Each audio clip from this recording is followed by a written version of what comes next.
What if every day could be a good hair day, but it had nothing to do with hair and everything to do with how you feel about yourself?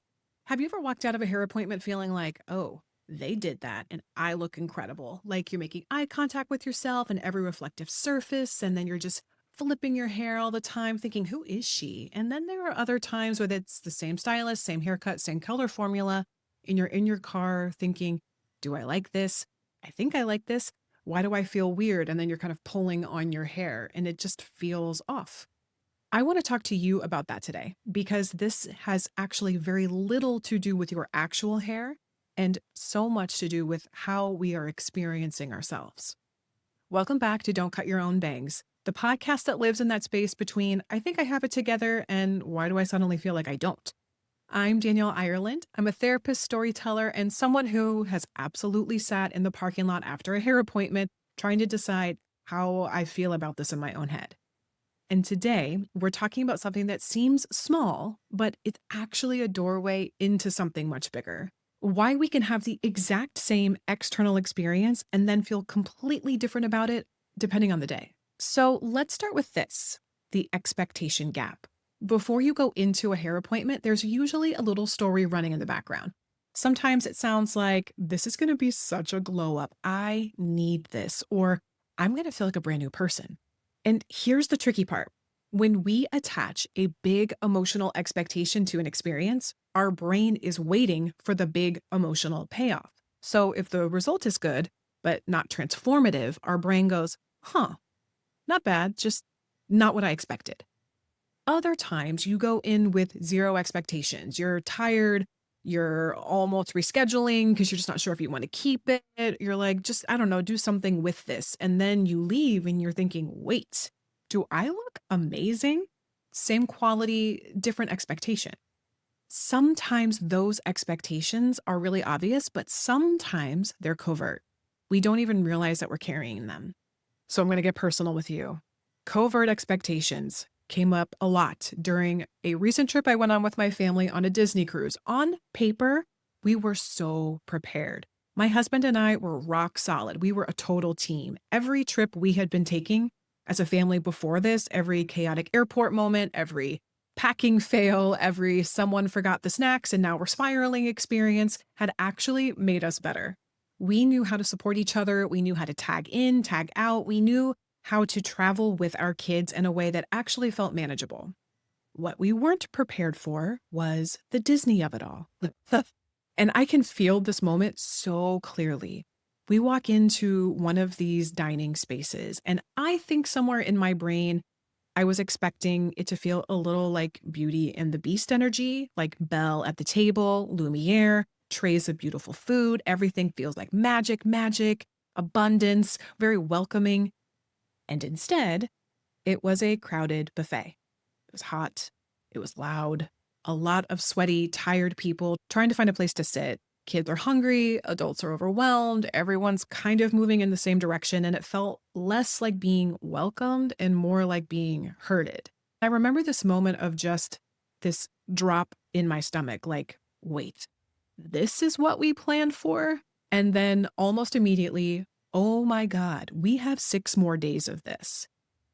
Oh, then my body shifts from disappointment to something like, okay, we got to get it together. We've got 2 kids. We've got all the grandparents with us. Everyone's tired and hungry and waiting for this to start feeling like magic. And instead, we're in a buffet line trying to make the best of it. So I pivot into, I got to find the good here, adjust, let's make this work. Because otherwise, this was going to be a very long trip. I also see this in myself in smaller ways too, especially with purchases that I make. If I'm not feeling 100% confident and I'm scrolling on my phone and then the algorithm just nails the timing, I'll see a beautifully lit, this is a personal struggle post from an influencer that I like where she thinks she's being vulnerable and tender, but she also low level looks incredible. Then I'll see something that makes me feel anxious, like anything on the news. Then a funny story or a funny post that just softens me. And then right on cue, an ad for the perfect sweater, the one that looks effortless and confident and put together. And I click buy. And maybe 1 out of 50 times, it's actually something I want. The rest of the time, it's something I either return or it lives in my closet collecting dust. And either way, I feel bad because it was never about the sweater. It was about the state I was in when I saw it and then the expectation I attached to it. And if I'm really honest, this shows up for me almost every time I sit in a salon chair. There is this tiny, quiet part of me that hopes I'm going to turn towards that mirror and think, "Oh, who is that? Like Giselle Bundchen, Blake Lively?" And even as I say that, there is this little voice that goes, okay, we're being a little hard on ourselves right now. But that's the covert expectation. It's not going to sound like, I want to look like someone else. It's going to sound closer to like, maybe in this moment, I'm finally going to feel confident. I'm finally going to do the thing that makes it all click in my life. And when we slow that down, I don't actually want to look like these other people, but what I'm attracted to is what they represent to me is someone who feels confident, at ease, radiant, glowing in their skin. And that is the way I'm hoping to feel. So, whether it's a haircut or a sweater or a vacation, sometimes what we're chasing isn't the thing we think we're focused on, it's the feeling we think that thing is going to give us. Your nervous system is the filter. If you walk in calm, grounded, rested, you are more likely to love the result. If you walk in stressed, overstimulated, self critical, your brain is scanning for what's wrong. It's the same hair, just a different filter. Your brain has the mental snapshot of you. So when something changes, even in a good way, there is this moment of, wait, not because there's something wrong, not because it's new.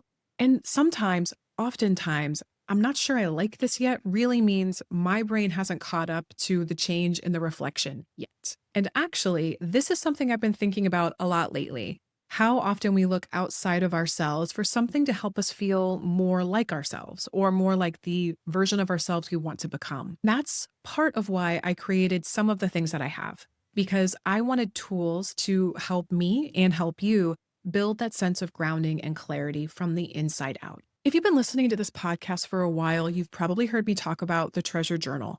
It's not just a journal in like the Dear Diary sense. It's a guided space to help you slow down, process what you're feeling, and actually hear your own thoughts a little more clearly. Especially if you're someone who is high functioning on the outside, but there's something else happening internally. Then there's my children's book, Wrestling a Walrus, for little people with big feelings, which honestly is just as much for adults as it is for kids. It's about learning how to sit with big feelings instead of fighting them and understanding what's happening inside of you in a way that feels a little more approachable and a lot less overwhelming. So if this episode is resonating with you and you're realizing, oh, I might be asking things outside of me to be doing the work that is meant to be inside, these are just a couple of gentle places you can start. You can find both of these resources on my website, danielleireland.com, and I'll link them in the show notes. And as always, take what serves you and leave what doesn't. Now, we have to talk about the salon effect. The lighting, the blowout, the products, the people that are telling you how amazing you look. Sometimes it's not just the haircut, but it's also the experience. And when that changes, your feeling about it can also change too. Sometimes the bigger truth is the hair appointment didn't change, but I did. And when I really look at when I feel confident, the other things that go along with that are I feel playful, grounded, prepared, I feel rested, taken care of, I trust myself, I'm present. And in these moments, what I'm wearing doesn't matter.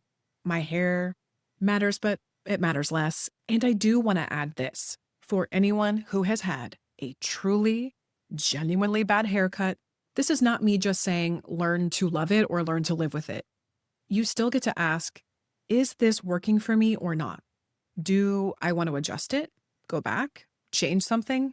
But now you can make that decision from a more grounded place, not panic, not shame, just, okay, this isn't quite right. Now I know what to do next.